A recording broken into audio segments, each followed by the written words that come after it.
बिस्मिल्लाहिर्रहमानिर्रहीम। जी, आप बताइएगा कि मेरी स्क्रीन आपके साथ शेयर हो रही है और मेरी आवाज़ आपको क्लियर आ रही है?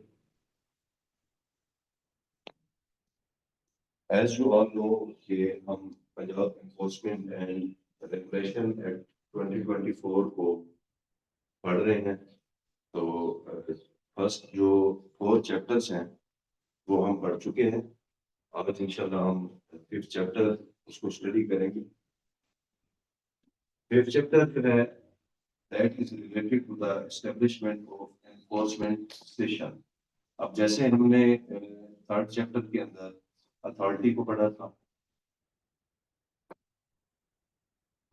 और अथॉरिटी से रिलेटेड तमाम चीजें हमने पढ़ी थी कि अथॉरिटी क्या है और उसकी कंपोजिशन क्या होगी, उसके अंदर सिलेक्शन पैनल क्या होगा, जो जो उसके अंदर ऑफिसर्स के बारे में जो कुछ बताया गया। इसी तरह अथॉरिटी के बाद हमने डिस्ट्रिक्ट एनफोर्समेंट एंड रेगुलेटरी और रेगुलेशन बोर्ड्स को पढ़ा। फिर उसकी कंपोजिशन हमने पढ़ी, जिसके अंदर हमने बताया कि इस बोर्ड का जो हेड होगा, चेयरपर्सन होगा, वो डिप्टी कमिश्नर होगा। और हमने उसकी तमाम चीजों को डिस्कस किया। सिमिलरली जो चैप्टर 5 है, चैप्टर 5 ऑफ पीरा, Punjab enforcement and regulation act, ये बेसिकली रिलेटेड है एनफोर्समेंट स्टेशन, एनफोर्समेंट स्टेशंस। अब बेसिकली चैप्टर 5 के अंदर जितनी भी चीजें हम डिस्कस करेंगे, स्टडी करेंगे, that will be related to the enforcement station. Like के अंडर सेक्शन 19 हम ये पढ़ेंगे कि एनफोर्समेंट स्टेशन जो है वो कैसे बनाए जाएंगे और एक एनफोर्समेंट स्टेशन के अंदर कौन कौन सी चीजें होंगी। It is related to the enforcement station. इसी तरह सेक्शन 20, इसके अंदर हम एनफोर्समेंट स्टेशन की जितनी भी रिक्विजिट्स होंगी या उनकी जितनी भी तलब होगी अपनी मशीनरी को चलाने के लिए, उसके हवाले से हम पढ़ेंगे। एक एनफोर्समेंट स्टेशन, आप इसको अपने जहन में रखिए जिस तरह एक पुलिस स्टेशन होता है। मजीद आपको सिर्फ मैं for the comparison, for the sake of understanding बता रहा हूँ कि जिस तरह एक पुलिस स्टेशन जो है उसको एक स्टेशन, एक प्लेस दी जाती है, इसी तरह उस पुलिस स्टेशन की जितनी भी रिक्वायरमेंट्स होती हैं, रिक्वायरमेंट्स होती हैं, उनको पूरा किया जाता है। इसी तरह एनफोर्समेंट स्टेशन जो है ये रिकॉर्ड कीपिंग भी करेगा, जो कि हम पढ़ेंगे सेक्शन 21 के अंदर। इसके बाद अब हम देखेंगे कि एनफोर्समेंट स्टेशन जो है उसके अंदर सब डिविजनल एनफोर्समेंट ऑफिसर होगा, जो कि इसका इंचार्ज होगा। सब डिविजनल एनफोर्समेंट ऑफिसर को कुछ पावर्स दी गई हैं, वो हम डिस्कस करेंगे। 21, 22, सेक्शन 23 के अंदर हम ये देखेंगे कि एनफोर्समेंट ऑफिसर्स जैसा कि आप लोग भर्ती होने जा रहे हैं, एनफोर्समेंट ऑफिसर्स क्या होंगे और उनकी पावर्स क्या क्या होंगी। इसी तरह हम मजीद इसके अंदर पढ़ेंगे कि एनफोर्समेंट ऑफिसर जो है उसकी ड्यूटीज कौन कौन सी होंगी। इन्वेस्टिगेशन ऑफिसर, जो कि सेक्शन 26 के अंदर बताया जा रहा है, इन्वेस्टिगेशन ऑफिसर। इसके अंदर हम ये देखेंगे कि इन्वेस्टिगेशन ऑफिसर की पावर्स कौन कौन सी हैं और उसकी ड्यूटीज कौन कौन सी हैं। सिमिलरली हम सेक्शन 27 के अंदर सार्जेंट के बारे में पढ़ेंगे, इनकी भी भर्तियां होंगी होपफुली। और इसी तरह हम इस चैप्टर के अंदर देखेंगे कि administration of squad, enforcement squad क्या होगा, जो कि हर एनफोर्समेंट स्टेशन के अंदर मौजूद होगा। तो basically that was the little brief about the enforcement stations, जो कि चैप्टर 5 के अंदर पीरा के अंदर हमें बताया गया है। और एनफोर्समेंट स्टेशन के अंदर इंचार्ज और उसके ऑफिसर्स जो जो उसके अंदर काम कर रहे होंगे या उसकी जो भी रिक्वायरमेंट्स होंगी, वो आगे हम डिटेल से पढ़ते हैं। तो यहाँ तक के लिए अभी हम देखते हैं कि सेक्शन 19, सेक्शन 19 जो है ये हमें बताती है एनफोर्समेंट स्टेशंस के बारे में।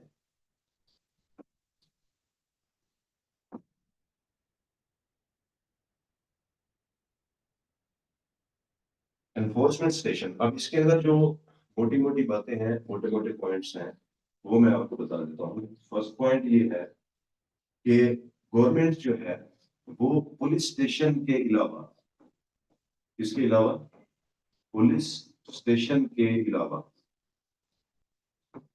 कोई भी जगह या कोई भी प्रेमिसेस वो मुकर्रर कर देगी जिसको एनफोर्समेंट स्टेशन का नाम दे दिया जाएगा।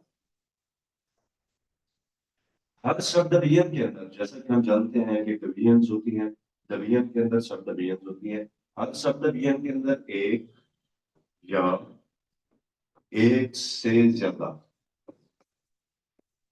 ठीक है जी, एनफोर्समेंट स्टेशन बनाए जाएंगे।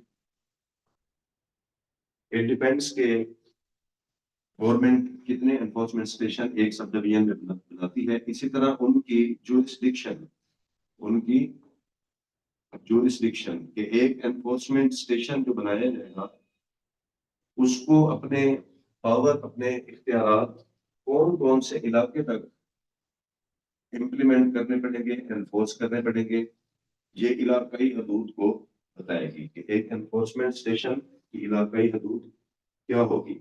अब हम देखते हैं कि एक एनफोर्समेंट स्टेशन तो बन गया, उसके लिए जगह भी आ गई, उसकी हदूद भी मुकर्रर होगी। सेक्शन 3 के अंदर हम देखते हैं, सब सेक्शन 3 के अंदर कि एनफोर्समेंट स्टेशन के अंदर कौन कौन लोग होंगे। सब डिवीजनल एनफोर्समेंट, सब डिवीजनल एनफोर्समेंट ऑफिसर्स, ये ऐसे ऑफिसर्स होंगे जिनका स्केल कम से कम बीपीएस 16 हो, और इनको अथॉरिटी नॉमिनेट करेगी। इसी तरह नेक्स्ट हम देखते हैं कि एनफोर्समेंट स्टेशन के अंदर एनफोर्समेंट ऑफिसर्स होंगे।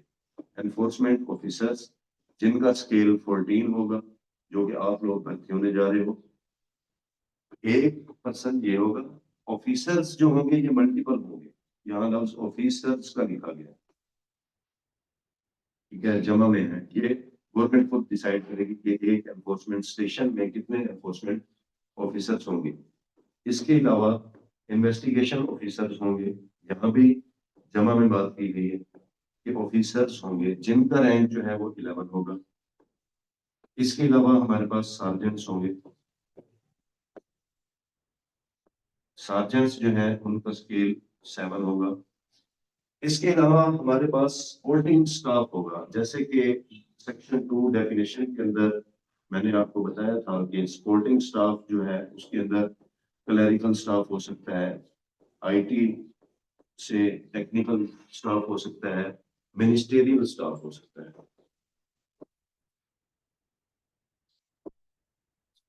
ठीक है। तो बेसिकली एक जो एनफोर्समेंट स्टेशन होगा उसके अंदर इंचार्ज सब डिविजनल एनफोर्समेंट ऑफिसर होगा जिसका स्केल 16 होगा। उसमें एनफोर्समेंट ऑफिसर्स होंगे जिनका स्केल 14 होगा, जो कि इंशाल्लाह आप लोग सिलेक्ट होने जा रहे हो। इसी तरह इन्वेस्टिगेशन ऑफिसर्स होंगे जिनका स्केल 11 होगा। सार्जेंट्स होंगे जिनका स्केल 7 होगा। और सपोर्टिंग स्टाफ होगा जिसमें क्लरिकल स्टाफ, टेक्निकल स्टाफ और मिनिस्टीरियल स्टाफ, ये सब इसके अंदर मौजूद होंगे। अभी आप सबके लिए मोस्ट इम्पोर्टेंट थिंग जो है, आप ये देखें कि इसके अंदर एम्प्लॉयज जो होंगे, एडिशनल पर्सन जो है उनको भी गवर्नमेंट इसके अंदर कुछ एक्सपर्ट्स को या लीगल एडवाइजर्स को टाइम टू टाइम इसके अंदर गवर्नमेंट भर्ती कर सकती है। जो 5 पॉइंट है वो आपके लिए बहुत इंपॉर्टेंट है कि जो एनफोर्समेंट स्टेशन के जितने भी एम्प्लॉयज होंगे, ठीक है, नंबर 1, एक तो वो यूनिफॉर्म में हो, उनका आइडेंटिफिकेशन आईडी कार्ड जो भी डिपार्टमेंट की तरफ से होगा वो भी उनके पास यूनिफॉर्म में होगा। सेकेंडली, उनका जो रैंक है, बैच बैच या रैंक, वो भी लगा हुआ होगा, ठीक है। सिमिलरली एक एनफोर्समेंट जो स्टेशन है उसके जो एम्प्लॉइज हैं उनका ये बचे, एम्प्लॉइज जो होंगे एनफोर्समेंट स्टेशन के वो यूनिफॉर्म में होंगे, उनका आईडी कार्ड भी होगा, उनका रैंक भी उनकी यूनिफॉर्म पर लगा हुआ होगा। आगे हम पढ़ेंगे मजीद चीजों को कि जो एनफोर्समेंट स्टेशन बनाया जाएगा उनकी अपनी मार्क्ड व्हीकल होंगी, marked vehicles plus motor bikes, जिनके ऊपर महकमे की तरफ से जो भी मार्क दिया जाएगा वो इनके ऊपर इम्पोज होगा या प्रिंटेड होगा। इसी तरह जो एनफोर्समेंट स्टेशन है उसकी सुपरविजन और एडमिनिस्ट्रेशन के लिए एम्प्लॉयज जो है वो भी रखे जाएंगे, ठीक है। सुपरविजन एंड मेंटेनेंस के लिए, जैसे कि आपको भी पता है, सिक्योरिटी के हवाले से, जनरल मैनेजमेंट के हवाले से, और दर्जा चपारों के जो मुलाजमीन होते हैं जिसके अंदर इलेक्ट्रिशियन है, माली है, गार्डनर है और सर्विस बॉयज होते हैं।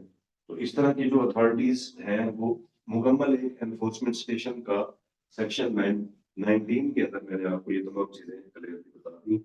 एक एनफोर्समेंट स्टेशन जो है वो कैसे कैसे बनाए जाएंगे, उसमें कौन कौन से मेंबर्स होंगे। सेक्शन 20 को अगर हम देखते हैं तो that is related to requisitions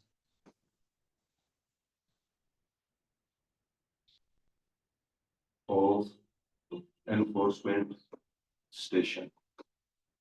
अब एक एनफोर्समेंट स्टेशन बन गया है, एनफोर्समेंट स्टेशन के अंदर जो उसकी तलब है या जो उसकी दरखास्त है, जो कुछ भी उसको मशीनरी रिक्वायर्ड है या एम्प्लॉयज रिक्वायर्ड है, तो वो क्या होगा कि जो एनफोर्समेंट स्टेशन का हेड है, सब डिविजनल एनफोर्समेंट ऑफिसर, वो अपनी requisition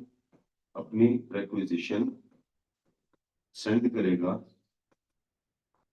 to the board, district enforcement and regulatory board, ठीक है। यानी कि सब डिविजनल ऑफिसर इस बोर्ड को सेंड करेगा। लास्टली हमने पढ़ा था कि इसका चेयरपर्सन जो होता है वो डिप्टी कमिश्नर होता है, वो डीसी होता है, ठीक है। तो बेसिकली उस थाने के अंदर जो इंचार्ज है, उस थाने के अंदर जितनी भी रिक्वायरमेंट चाहिए हैं, कुछ पावर चाहिए है, प्रोक्योरमेंट चाहिए है, एम्प्लॉयज चाहिए है, जिस तरह की भी असिस्टेंस चाहिए है, वो बेसिकली पहले दरखास्त भेजेगा एनफोर्समेंट रेगुलेटरी बोर्ड को, और उस बोर्ड का जो हेड है वो डिप्टी कमिश्नर होता है। सिमिलरली जो secretary of the district enforcement regulation board जो होगा, इसका जो सेक्रेटरी है वो एडिशनल, हमने पढ़ा था, वो एडिशनल डिप्टी कमिश्नर होता है, सेक्रेटरी, ठीक है। सेक्रेटरी जो है वो कंसेंट देगा, कोऑर्डिनेशन देगा on the behalf of chairperson, और इस तरह से उसकी रिक्वेजिशन सब डिविजनल एनफोर्समेंट ऑफिसर को मिल जाएगी, जो कि एक एनफोर्समेंट स्टेशन को चलाने के लिए रिक्वायर्ड होगी। नेक्स्ट हम सेक्शन 21 को पढ़ते हैं। जिस तरह मैंने आपको बताया है कि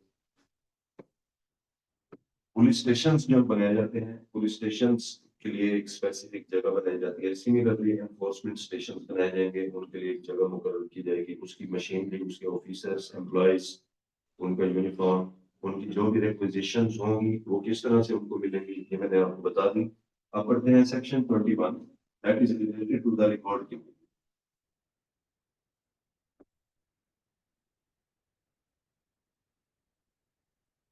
अब हम ये देखते हैं कि एक एनफोर्समेंट स्टेशन के अंदर जितने भी तरह के प्रोसेसेस परफॉर्म किए जाते हैं, जितने भी लॉ से रिलेटेड और शेड्यूल्ड लॉ से रिलेटेड वर्क किए जाते हैं, उन वर्क का रिकॉर्ड सब डिविजनल एनफोर्समेंट ऑफिसर की जिम्मेदारी है कि उसके रिकॉर्ड को मेंटेन करे at the level of enforcement station. जिस तरह एक पुलिस स्टेशन का अपना रिकॉर्ड होता है, उसके अपने अपने अलग अलग रजिस्टर्स होते हैं, इसी तरह से जो सब डिविजनल और उन रिकॉर्ड्स को मेंटेन करने का जिम्मेदार एसएचओ होता है। सिमिलरली जो एनफोर्समेंट स्टेशन होगा उसका जो इंचार्ज है वो सब डिविजनल एनफोर्समेंट ऑफिसर है, एसडीईओ।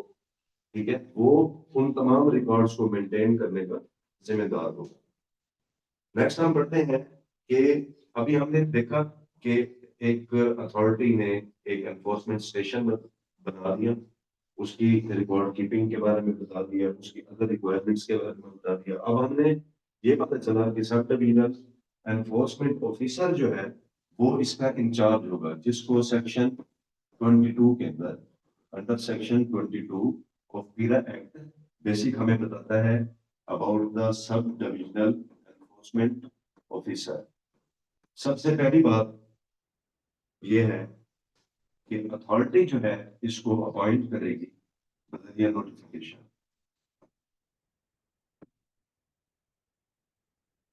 ओके, अथॉरिटी हम पढ़ चुके हैं ऑलरेडी चैप्टर 3 के अंदर। जो सब डिविजनल एनफोर्समेंट ऑफिसर है उसकी क्वालिफिकेशन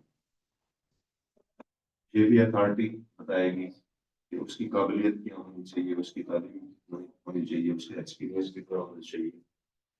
इसी तरह जो सब डिविजनल ऑफिसर है वो एनफोर्समेंट स्टेशन की जो जुरिस्डिक्शन होगी उस जुरिस्डिक्शन के अंदर, ठीक है, पीरा एक्ट और शेड्यूल लॉज, ठीक है, इनके जितने भी लॉज हैं, कानून हैं, उनको एनफोर्स करवाने का, उनको नाफिज करने का जिम्मेदार होगा। ये विल बी रिस्पॉन्सिबल। अब बच्चे सेक्शन 4 जो है ये वेरी इंपॉर्टेंट है, क्योंकि इसके अंदर section 4 sorry section 22 sub section 4 sub section 4 जो है ये बहुत इंपॉर्टेंट है, क्योंकि इसके अंदर सब डिविजनल ऑफिसर जो है उसकी मुख्तलिफ पावर्स के बारे में, उसके फंक्शंस के बारे में बताया गया है कि वो कौन कौन सी पावर्स को इस्तेमाल कर सकता है, कौन कौन से फंक्शंस वो परफॉर्म कर सकता है। सबसे पहली बात जो है वो हम देखते हैं कि ये जो है एग्जीक्यूट करेगा क्या चीजों को, execute decisions of authority. Authority की तरफ से जो भी डिसीजन लिया जाएगा, जो भी कानून बनाया जाएगा, ये उनको एग्जीक्यूट करने का, उनके ऊपर अमल दरामद करने का पाबंद होगा। इम्प्लीमेंटेशन करेगा, इम्प्लीमेंटेशन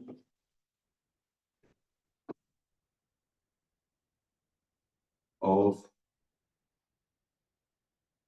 लॉज ऑफ पीरा एक्ट और शेड्यूल लॉज।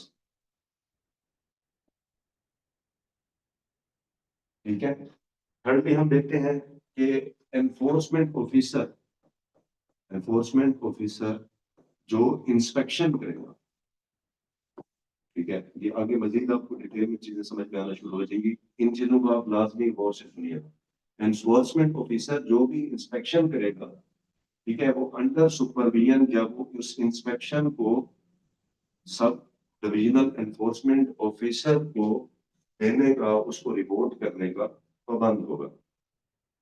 सब डिविजनल एनफोर्समेंट ऑफिसर जो है ये समन या नोटिस को जारी कर सकता है।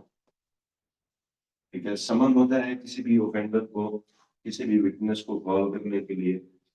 सिमिलरली नोटिस जो होता है वो पब्लिक एट पब्लिक होता है, एट लार्ज होता है। इन पर्सन से हट के अगर हम किसी को नोटिस भेजते हैं, नोटिस भेजने के आगे नोटिफाई करने के बहुत सारे मेथड्स हैं, वो आगे हम पढ़ेंगे। सब डिविजनल इन्फोर्समेंट ऑफिसर जो है वो इंक्वायरी को इनिशिएट भी कर सकता है, इंक्वायरी को डिसाइड भी कर सकता है। ये ऑफिसर जो है ये एफआईआर लॉन्च करने का, फर्स्ट इंफॉर्मेशन रिपोर्ट, एफआईआर और कंप्लेंट्स, ठीक है, जिसको हम नॉर्मल इस्तगासा भी कहते हैं। ठीक है, एफआईआर क्या कर सकता है, चार्ज कर सकता है, करने का ऑर्डर दे सकता है, कंप्लेंट्स जो आती हैं उनको डिसाइड कर सकता है। एफआईआर से रिलेटेड ही have to report all the arrest to the magistrate. Magistrate of the area. ठीक है, जितने भी FIR देगा या जो भी चीजें करेगा वो ये मजिस्ट्रेट को रिपोर्ट करेगा। ठीक है जी, जो कॉस्ट आएगी, कॉस्ट ऑफ इन्फोर्समेंट, ठीक है, एनफोर्समेंट के एक्ट्स को परफॉर्म करने के लिए जो कॉस्ट आएगी, सब डिविजनल ऑफिसर उस कॉस्ट को भी रिकवर कर सकता है। ठीक है, क्या कर सकता है? रिकवरी कर सकता है उस कॉस्ट। इसके अलावा हम देखते हैं कि सब डिविजनल एनफोर्समेंट ऑफिसर जो है वो असाइन कर सकता है इंक्वायरीज और इन्वेस्टिगेशंस। जैसा कि पुलिस स्टेशन के अंदर बहुत सारे केसेस आते हैं, तो एसएचओ जो है वो एक स्पेसिफिक इन्वेस्टिगेशन ऑफिसर को एक केस मार्क कर देता है, उसको डिस्ट्रीब्यूट कर देता है कि ये केस आपने करना है। सिमिलरली सब डिविजनल एनफोर्समेंट ऑफिसर जो है वो किसी ऑफिसर को इंक्वायरी कंडक्ट करने का कह सकता है, किसी ऑफिसर को स्पेशल इन्वेस्टिगेशन कंडक्ट करने का कह सकता है। सिमिलरली इन ऑफिसर्स का, एम्प्लॉयज का डिसिप्लिन भी चेक करेगा वो। ठीक है, इनका डिसिप्लिन भी चेक करेगा। मोस्ट इम्पोर्टेंट, जैसा कि हमने पिछली सेक्शन में पढ़ा था कि थाने की जो है वो रिकॉर्ड्स को मेंटेन किया जाएगा, तो सब डिविजनल ऑफिसर जो है वो रिकॉर्ड को मेंटेन करने का पाबंद भी होगा। इसके अंदर जितने भी रजिस्टर्स हैं उनको मेंटेन करने का पाबंद होगा। इसी तरह सब डिविजनल ऑफिसर जो है ये रिपोर्ट सबमिट करवाएगा। रिपोर्ट सबमिट करवाएगा किसको? अथॉराइज्ड ऑफिसर को। ओके, अथॉराइज्ड ऑफिसर को या फिर हेयरिंग ऑफिसर को। ये दोनों चीजें हम ऑलरेडी प्रीवियसली हम पढ़ चुके हैं। हेयरिंग ऑफिसर जो है वो ये 17 स्केल का होगा कम से कम। अथॉराइज्ड ऑफिसर जो है इसको आप देख लीजिएगा, डेफिनेशंस के अंदर मैंने आपको बताया। ठीक है, तो ये इन दोनों अथॉरिटीज को रिपोर्ट करने का पाबंद होगा। ओके, इसके अलावा जो एनफोर्समेंट ऑफिसर है, ओके, क्योंकि ये इनका इंचार्ज है, एनफोर्समेंट ऑफिसर की पावर्स। ठीक है, इसी तरह जो इन्वेस्टिगेशन ऑफिसर्स हैं उनकी पावर्स ये वेस्ट करती हैं to the sub divisional officer को। सब डिविजनल एनफोर्समेंट ऑफिसर एक एनफोर्समेंट ऑफिसर और एक इन्वेस्टिगेशन ऑफिसर तमाम की पावर्स को इस्तेमाल करने का इख्तियार रखता है। इसके अलावा सब सब डिविजनल ऑफिसर जो है वो एंसिलरी मैटर, एंसिलरी मैटर जो झेली मामलात होंगे, ठीक है, एनफोर्समेंट स्टेशन के, उनको सॉल्व करने का भी पाबंद होगा। तो होपफुली यहाँ पर आपको क्लियरली सेक्शन 22 समझ में आ गई होगी, जो specific related to the sub divisional enforcement officer है, जो कि एक सब डिवीजन में बनाए जाने वाले एनफोर्समेंट स्टेशन का इंचार्ज होगा। ये उसकी तमाम पावर्स मैंने आपको और फंक्शंस मैंने आपको यहाँ पर डिफाइन कर दी। नेक्स्ट मूव करते हैं सेक्शन 23। सेक्शन 23 जो है ये डिफाइन करता है व्हाट इज एनफोर्समेंट ऑफिसर। जैसे हमने पिछले सेक्शन के अंदर पढ़ा कि सब डिविजनल ऑफिसर होता है, ठीक है, जो कि इंचार्ज होगा एनफोर्समेंट स्टेशन का। उसके अंदर एनफोर्समेंट ऑफिसर्स भी होंगे जो कि आप लोग इंशाल्लाह भर्ती होने जा रहे हो। तो एनफोर्समेंट ऑफिसर से जो सेक्शन डील करती है वो है सेक्शन 23 ऑफ पीरा। अब यहाँ पर हम देखते हैं कि एनफोर्समेंट ऑफिसर के बारे में सिमिलरली वैसे ही चीजें हम पढ़ते हैं। फर्स्ट ऑफ ऑल के अथॉरिटी जो है, अथॉरिटी एनफोर्समेंट ऑफिसर्स की भर्ती करेगी, ठीक है, टाइम टू टाइम। और वो ये डिसाइड करेगी कि एक एनफोर्समेंट स्टेशन के अंदर कितने एनफोर्समेंट ऑफिसर्स को अपॉइंट होना चाहिए, और टाइम टू टाइम ये चेंज भी हो सकती है। सिमिलरली अथॉरिटी जो है वो क्वालिफिकेशन बताएगी कि एक एनफोर्समेंट ऑफिसर की काबिलियत, उसकी तालीम, उसका तजर्बा, मेयार क्या होना चाहिए, अथॉरिटी ये भी बताएगी। सिमिलरली अगर हम देखते हैं कि एनफोर्समेंट ऑफिसर जो है उसके पास क्या क्या पावर्स हैं, और एनफोर्समेंट ऑफिसर जो है उसकी जुरिस्डिक्शन वो कौन बताएगा। तो एक एनफोर्समेंट ऑफिसर की जो जुरिस्डिक्शन है, उसकी हदूद या उसकी लिमिट जिसमें वो काम कर सकता है, ये अथराइज्ड ऑफिसर बताएगा। ठीक है, ये कौन बताएगा? अथराइज्ड ऑफिसर। कि एक एनफोर्समेंट ऑफिसर की जुरिस्डिक्शन क्या है, उसकी हदूद क्या है, वो किस लिमिट में काम कर सकता है। अथराइज्ड ऑफिसर जो है बच्चों हमने पढ़ा था अंडर सेक्शन सब सेक्शन 2 और उसका नेक्स्ट सी में। ठीक है, जो कि हमने पढ़ा था कि अथराइज्ड ऑफिसर जो है वो not less than rank of BPS 18। ठीक है, जो जिसको गवर्नमेंट असाइन करेगी। अब ये एक आपका एमसीक्यूज भी बन सकता है कि अथराइज्ड एनफोर्समेंट ऑफिसर की जुरिस्डिक्शन कौन डिसाइड करेगा, तो उसका जवाब है अथराइज्ड ऑफिसर। अथराइज्ड ऑफिसर जो है वो अंडर सेक्शन 10 सब सेक्शन 2 और उसका आगे सी पार्ट वो बताता है कि अथराइज्ड ऑफिसर जो है वो not less than BPS scale of 18 होना चाहिए। ठीक है, अब देखें यहाँ तक तो हमने चीजें पढ़ ली है कि एनफोर्समेंट ऑफिसर को अथॉरिटी मुकर्रर करेगी, उसकी काबिलियत क्या होगी, उसकी जो लिमिटेशन है या उसकी जो हदूद है वो बताएगी कौन? Authorised officer. सो नेक्स्ट हम देखते हैं कि एनफोर्समेंट ऑफिसर जो है ना वो क्या क्या कुछ कर सकता है। एक, मैं इसको क्लियर करता हूँ, मैं यहाँ लिखता हूँ कि एनफोर्समेंट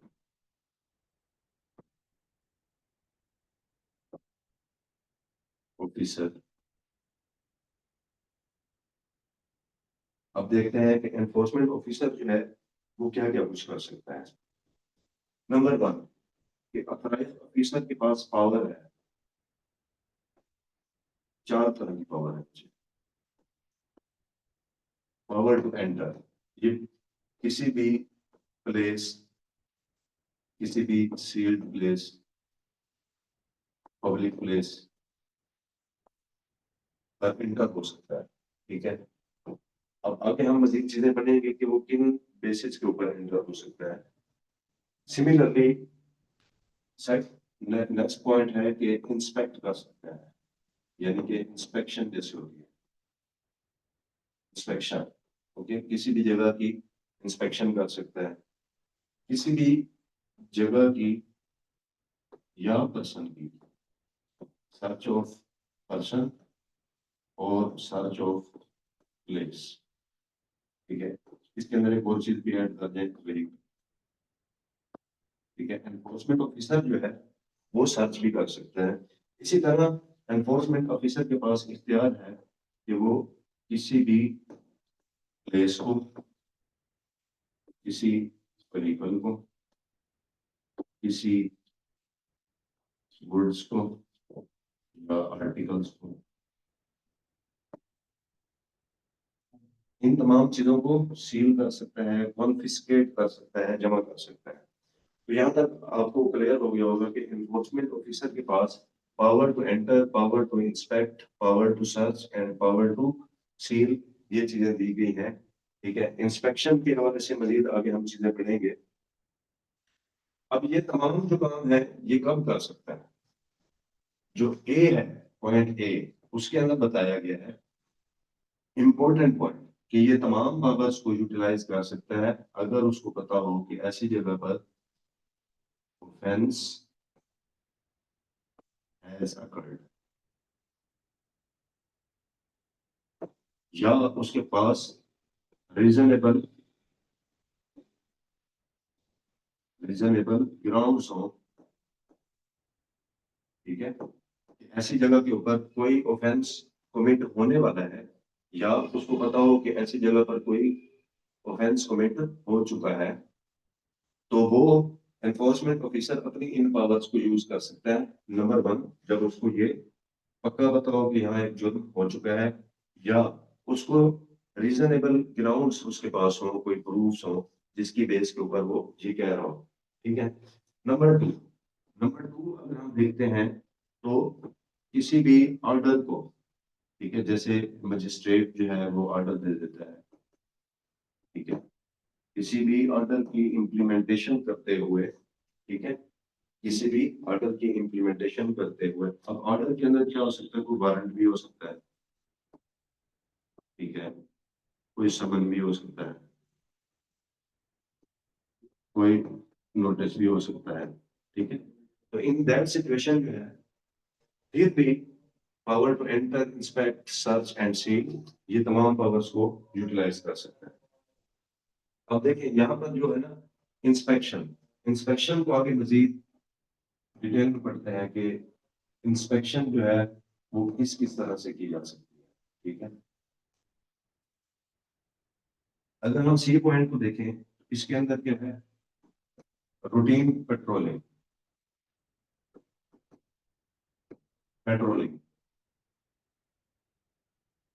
अब ये जो पेट्रोलिंग है ना, ऐसे एरियाज जहां पर एनफोर्समेंट स्टेशन, ये एनफोर्समेंट स्टेशन से बहुत ज्यादा दूर होते हैं, जहां पर कोई चौकी भी नहीं बनाई जाती, तो वहां पर पेट्रोलिंग की जाती है, ताकि availability of the force should be made accessible in each and every area, के जैसे एरियाज के अंदर जो दूर दराज के इलाके हैं वहां पर भी पुलिस की या एनफोर्समेंट ऑफिसर की प्रेजेंस रहे, तो वो नॉर्मल क्या होता है, नॉर्मली वो पेट्रोलिंग कर रहे हैं, पेट्रोलिंग करने के दौरान इंस्पेक्शन की जा सकती है, ठीक है जी, किसी ऑर्डर की कंप्लायंस में की जा सकती है, ठीक है, कोई ऑर्डर आ गया कि इससे कंप्लायंस करें। इसके अंदर एक और टर्म आ गई है जो कि है जो आई के अंदर, ठीक है, आई के अंदर है, that is very important, that is the special, special inspection.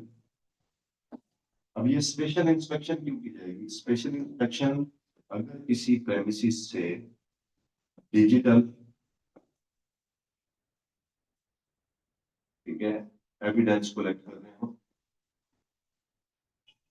Digital evidences को कलेक्ट करना हो, ठीक है, तो ऐसे प्लेस के ऊपर जो इंस्पेक्शन की जाएगी उसको हम स्पेशल इंस्पेक्शन कहेंगे। During the course of investigation process एक जगह को सील किया जाएगा, फिर उसके अंदर जितनी भी इलेक्ट्रॉनिक डिवाइसेस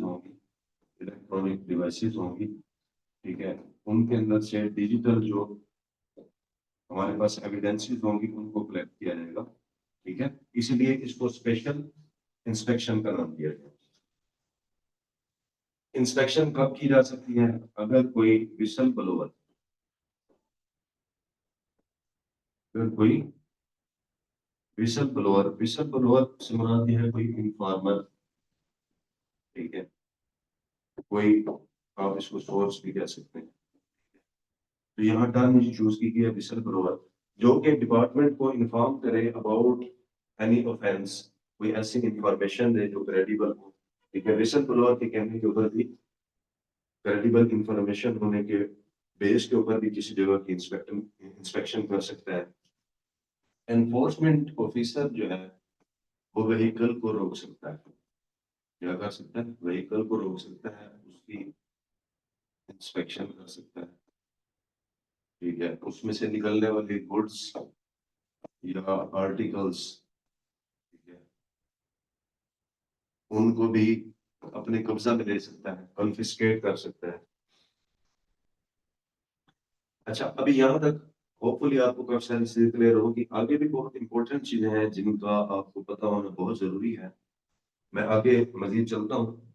तो अब हम पढ़ रहे थे कि एक एनफोर्समेंट ऑफिसर जो है वो क्या कुछ कर सकता है, ठीक है, मैंने आपको बताया कि वो सर्च भी कर सकता है, वो किसी भी जगह में एंटर हो सकता है, वो इंस्पेक्शन कर सकता है, वो किसी भी जगह को सील कर सकता है। तो उसी तनाजुर के अंदर हम देख रहे हैं कि एक इंस्पेक्टर जो है वो क्या कर सकता है, एक एनफोर्समेंट ऑफिसर, एक एनफोर्समेंट ऑफिसर जो है वो कॉन्फिस्केट कर सकता है, यानी कि गुड्स को या आर्टिकल्स को, ठीक है। और कॉन्फिस्केट मतलब सीज करना, सीजर एक रजिस्टर होगा, ठीक है, जो एक एनफोर्समेंट स्टेशन के अंदर रखा होगा, ठीक है। उस रजिस्टर के अंदर जो है एनफोर्समेंट ऑफिसर को ऐसे तमाम गुड्स, ऐसे तमाम आर्टिकल्स जिसको उसने अपने कब्जा में लिया, एनफोर्समेंट ऑफिसर उनकी एक लिस्ट बनाएगा और सीधा रजिस्टर के अंदर जो कि एनफोर्समेंट स्टेशन के अंदर रखा हुआ होगा उसके अंदर उसकी एंट्री करेगा। इसके अलावा जो गुड्स उसने, ठीक है, गुड्स या सामान या आर्टिकल्स जो भी चीजें उसने उठाई हैं, ठीक है, उसकी एक लिस्ट बनाएगा। लिस्ट बनाकर वो लिस्ट जो है वो ऑफेंडर को देगा, एक उसकी कॉपी, ठीक है। और एक लिस्ट जो है वो सेंड करेगा सब डिविजनल एनफोर्समेंट ऑफिसर को, ठीक है, ताकि वो एनफोर्समेंट जो स्टेशन है, एनफोर्समेंट स्टेशन, उसके अंदर उसका एक रिकॉर्ड मेंटेन किया जाए। लेट्स सपोज इसी तरह जो है एनफोर्समेंट ऑफिसर जो है वो एविडेंस कलेक्ट करेगा with modern devices. In modern devices के अंदर बॉडी कैम्स हो सकते हैं और ऑडियो और वीडियो डिवाइसेस हो सकते हैं, ठीक है। इनकी मदद से भी जो कैमरा रिकॉर्डिंग होगी, बॉडी कैम से वीडियो रिकॉर्डिंग होगी या ऑडियोज जो होंगी, ये तमाम जो है एविडेंस कलेक्शन जो है एनफोर्समेंट ऑफिसर कर सकता है। सिमिलरली एनफोर्समेंट ऑफिसर जो है वो इंक्वायरी को इनिशिएट कर सकता है, ठीक है। अगर कोई वायलेशन हुई है, उससे रिलेटेड कोई इंक्वायरी हुई है, इंक्वायरी की इनिशिएशन कर सकता है। एनफोर्समेंट ऑफिसर अपनी पेक्यूनरी लिमिट, ठीक है, के हद में रहते हुए जुर्माना लगा सकता है, ठीक है। कर सकते हैं पेक्यूनरी लिमिट, यानी कि एनफोर्समेंट ऑफिसर को एक अमाउंट, एक लिमिट बताई जाएगी कि आप 5 लाख तक जुर्माना कर सकते हैं, आप 3 लाख तक जुर्माना कर सकते हैं। तो एनफोर्समेंट ऑफिसर अपनी लिमिट के अंदर रहते हुए जुर्माना जारी कर सकता है। ईपीओ, इमरजेंसी प्रोहिबिशन ऑर्डर, इसका इजरा कर सकते हैं।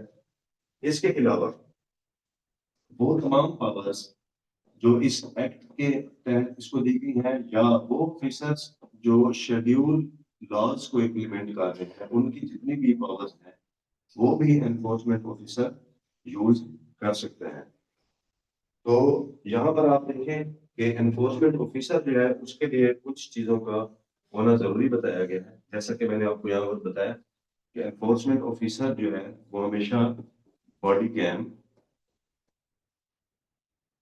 और ऑडियो और वीडियो डिवाइसेस, ठीक है, ये अपने साथ हमेशा रखेगा, लगा कर रखेगा। तो ये थी पावर्स जो कि हम सेक्शन 23 के अंदर पढ़ रहे थे, related to the enforcement officer.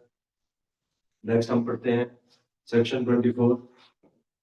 बहुत इंपॉर्टेंट पॉइंट आप सबके लिए, वो लोग, वो बच्चे जो पीरा के अंदर एनफोर्समेंट ऑफिसर या इन्वेस्टिगेशन ऑफिसर के तौर पर भर्ती होने जा रहे हैं, उनके लिए एक बहुत इंपॉर्टेंट पॉइंट है, कन्फर्म करना होता है कि अपनी पावर्स किसी को देना, कन्फर्मेंट ऑफ एडिशनल पावर्स, ठीक है। अब देखें, जैसे मैंने आपको बताया कि सब डिविजनल एनफोर्समेंट ऑफिसर होगा 16 स्केल का, एनफोर्समेंट ऑफिसर होगा 14 स्केल का, इन्वेस्टिगेशन ऑफिसर होगा 11 स्केल का। ये सब बैठे हुए होंगे किसके अंदर, एनफोर्समेंट स्टेशन के अंदर, ठीक है। अब देखें, इनकी हमने पावर्स पढ़ ली।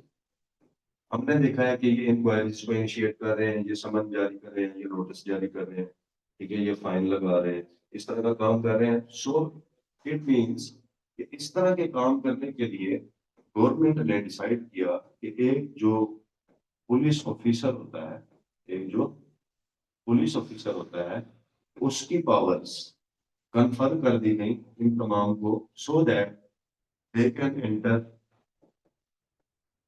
They can search, they can arrest, they can do investigation,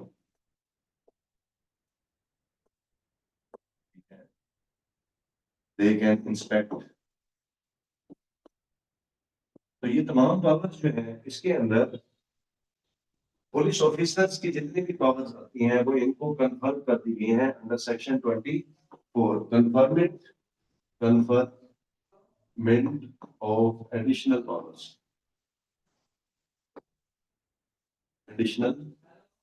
powers. तो इनकी एक्ट के तहत जो भी पावर्स हैं उसके अलावा जो पुलिस ऑफिसर्स की पावर है उनको भी कन्फर्म कर दिया गया अंडर सेक्शन 24।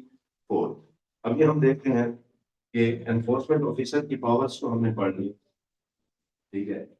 सेक्शन 25 जो है, सेक्शन 25 ये एनफोर्समेंट ऑफिसर की ड्यूटीज के बारे में, what will be the duties of enforcement officer. Section 25 को अगर हम डिटेल में स्टडी करते हैं तो हम ये देखते हैं कि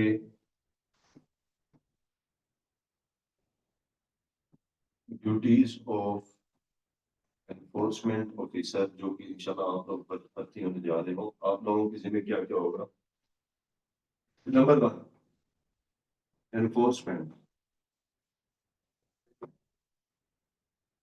and implementation of what. Number 1, पीरा एक्ट, इसके अंदर जितनी भी बातें की गई है। सेकेंडली, शेड्यूल लॉस, ठीक है जी। नंबर 1 पॉइंट ये है।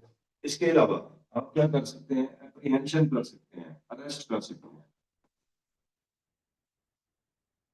एप्रीहेंशंस, जिसको, जिस पर शक हो, सस्पिशन हो, ठीक है, इसके ऊपर कोई शक शुबा हो, कोई ऑफेंड करो, ठीक है, या ऐसा पर्सन जिसको आप लीगली बाउंड हो, legally bound to apprehend, legally bound to apprehend, कि आप उसको लीगली गिरफ्तार करने का इख्तियार रखते हो, आप ऐसे पर्सन को अरेस्ट करेंगे। नेक्स्ट हम देखते हैं कि जो सब डिविजनल एनफोर्समेंट ऑफिसर जो भी रूल या टास्क, ठीक है, जो भी देगा आपने उसकी एग्जीक्यूशन करनी है, आपने उसकी क्या करनी है, एग्जीक्यूशन करनी है। इसी तरह एनफोर्समेंट ऑफिसर जो है उसकी ड्यूटी के अंदर ज्वाइंट टास्क करना, ज्वाइंट टास्क, जिसके अंदर ये होगा कि पेरा जो है, पेरा विद अदर एजेंसीज,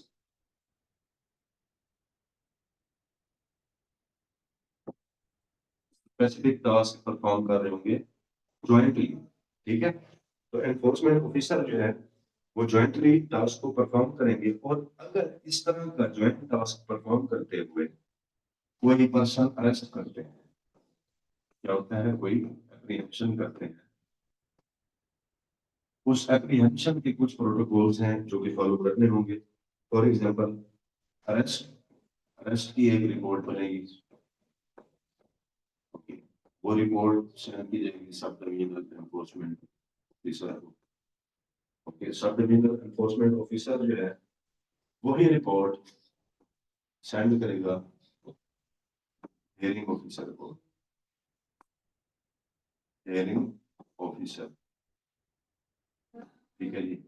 तो इस तरह से ज्वाइंट टास्क टीम के अंदर जितने भी कोई अरेस्ट किए जाएंगे उनकी जो रिपोर्ट बनाई जाएगी वो सब डिविजनल एनफोर्समेंट ऑफिसर और उसके जरिए से हियरिंग ऑफिसर तक पहुंचाई जाएगी। नेक्स्ट हम देखते हैं section 26। So section 26 is related to investigation officer.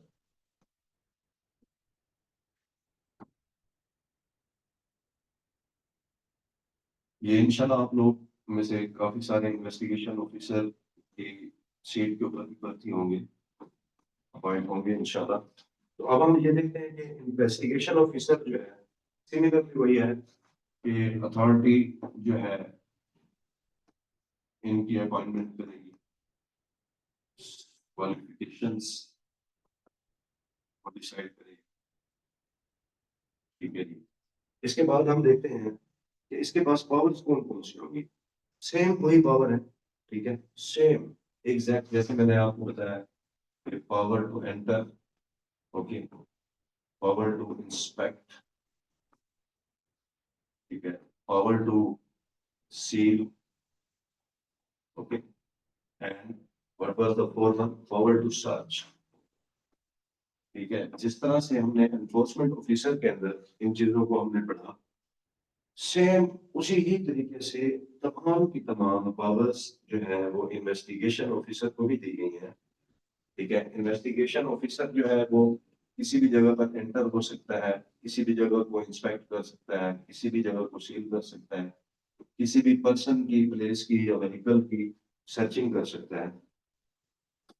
इसी तरह इसके अंदर एक लफ्ज आता है use of force. Use of force last उसमें मैं बताना भूल गया था, सॉरी। यूज ऑफ फोर्स, ठीक है, अगर कोई हिंड्रेंस आ रही है, कोई ऑब्स्ट्रक्शन आ रही है, कोई रेजिस्टेंस आ रही है इन परफॉर्मिंग द ड्यूटी या इन डिस्चार्जिंग द पावर जो कि गवर्नमेंट ने इन्वेस्टिगेशन ऑफिसर या एनफोर्समेंट ऑफिसर को दी है, तो इन दैट केस जो है इन्वेस्टिगेशन ऑफिसर या एनफोर्समेंट ऑफिसर पावर को यूज कर सकता है, फोर्स को यूज कर सकता है, और वो अपने एनफोर्समेंट स्टेशन से स्क्वाड मंगवा सकता है, ठीक है, अपनी प्रोटेक्शन के लिए चीजें कर सकता है। सिमिलरली जो इन्वेस्टिगेशन ऑफिसर है, जैसे मैंने आपको बताया था, वो एफआईआर भी लॉन्च कर सकता है, ठीक है, वो कंप्लेंट भी दे सकता है, ठीक है। एफआईआर लॉन्च करने के लिए वो कंप्लेंट देगा जिसकी बेस के ऊपर एफआईआर हो जाएगी, ठीक है। इसी तरह इंक्वायरी को भी इनिशिएट कर सकता है, या अदर पावर्स जो time to time government investigation officer को कन्फर्म कर देगी, वो उन पावर्स को यूज कर सकेगा। इसके अंदर आप सिर्फ इम्पोर्टेंट थिंग इज दैट आप ये देख लीजिए कि जो powers and functions of enforcement officer है, सेम वही पावर्स एंड फंक्शंस जो हैं वो एक इन्वेस्टिगेशन ऑफिसर के पास है, सिर्फ उसके अंदर रैंक का फर्क है और जुरिस्डिक्शन का फर्क है, ठीक है। नेक्स्ट हम देखते हैं 27। जैसा कि मैंने आपको बताया था कि सेक्शन जो ये जो चैप्टर है ये एनफोर्समेंट स्टेशन से रिलेटेड है। तो एनफोर्समेंट स्टेशन के अंदर सब डिविजनल ऑफिसर को हमने पढ़ा है, एनफोर्समेंट ऑफिसर को पढ़ा है, इन्वेस्टिगेशन ऑफिसर को पढ़ा है। अब हम देखते हैं कि सेक्शन 27 जो है ये related to the post of sergeant.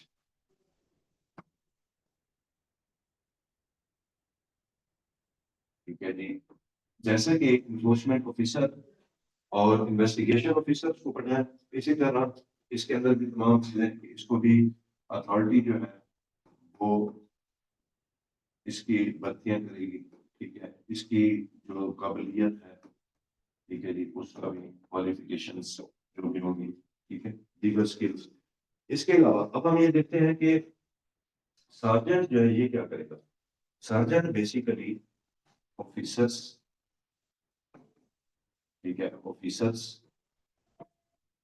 में जिनमें कौन कौन होंगे, SDO, SDEO, enforcement officers, investigation officers, ठीक है, और जो एम्प्लॉइज होंगे, एम्प्लॉइज,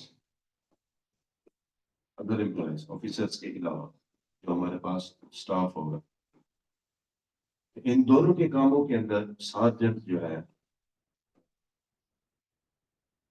ये असिस्ट करेंगे, ठीक है। जितने भी ऑफिसर्स के काम है और जितने भी एम्प्लॉयज के काम है, इनकी असिस्टेंस जो है वो सार्जेंट करेंगे। इसी तरह सेक्शन 29 जो है, सेक्शन 28, सॉरी, सेक्शन 28 सेक्शन 28 है that is related to the squad. ये एनफोर्समेंट स्क्वाड क्या होगा?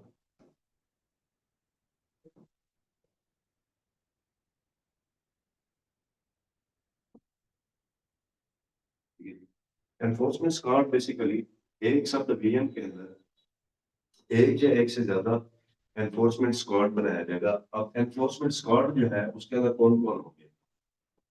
सब divisional enforcement officer, enforcement officers, investigation officers plus बस।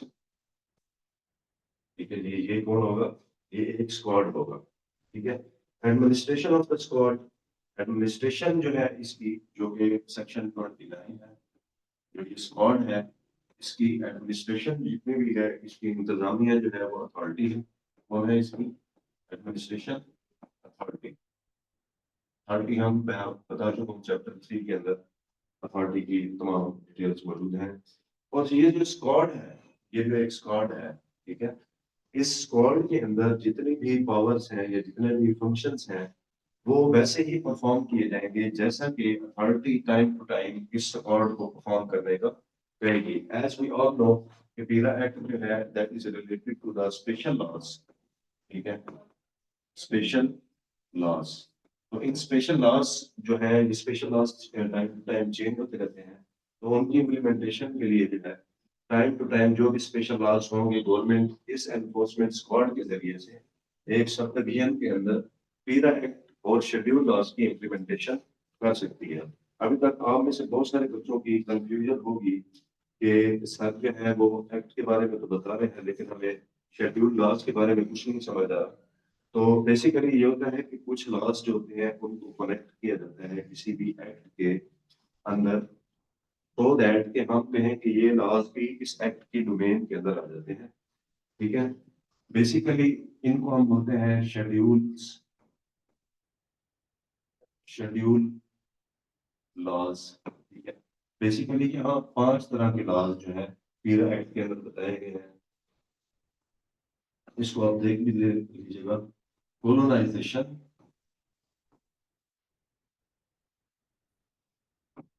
Colonisation of government land.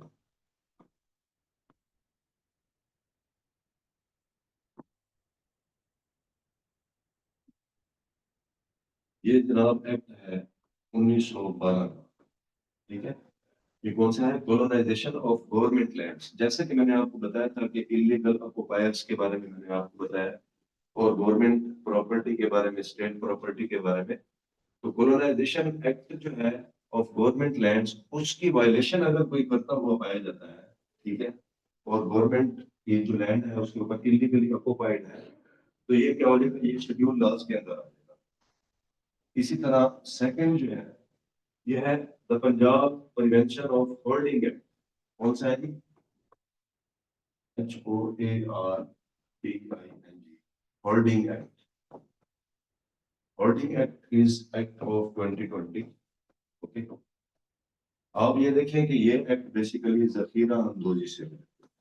ठीक है, जखीरा अंदोजी, होल्डिंग एक्ट। ठीक है, होल्डिंग एक्ट की जो भी खिलाफ वर्जी करेगा, ठीक है, उसके अंदर भी हम पीरा की पावर्स को यूज करेंगे। The Punjab price control and essential commodities. ठीक है, प्राइस कंट्रोल, क्योंकि ये देखें ये वो तमाम सोशल इश्यूज हैं। एंड कमोडिटीज,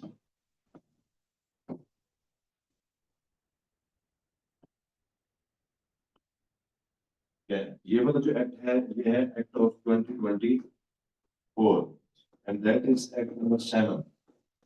के जो पीरा है वो एक्ट नंबर 11 है। और ये जो price control of essential commodities act 2024, ठीक है, ये एक्ट नंबर 7 ऑफ 2024 है। ये भी एक स्पेशल है जो कि अशिया, कमोडिटीज, बेसिकली चीजों को कहते हैं, उनकी प्राइस जो है उनसे रिलेटेड है। पंजाब टेनेंसी एक्ट, ठीक है जी, tenancy act, tenancy act, tenancy act basically किराएदारी से, ठीक है, ठीक है, ये है जनाब 1887 का कानून। और पंजाब लैंड रेवेन्यू एक्ट, ये मैं पहले भी आपको बता चुका हूँ, दर्रा इसको बोलते हैं 1967। ये वो 5 लॉज हैं, स्पेशल लॉज हैं, जिनको हम शेड्यूल लॉज बोलते हैं, जो कि मैं आपको शुरू दिन से बताता आ रहा हूँ कि शेड्यूल लॉज हैं, शेड्यूल लॉज हैं। ये स्पेशल लॉज हैं जिनकी इम्प्लीमेंटेशन पीरा के एक्ट के साथ साथ की जाएगी। अभी कुछ वक्फे के बाद नेक्स्ट इंशाल्लाह लेक्चर में रिकॉर्ड करता हूँ, तो जुड़े रहिए। Thank you.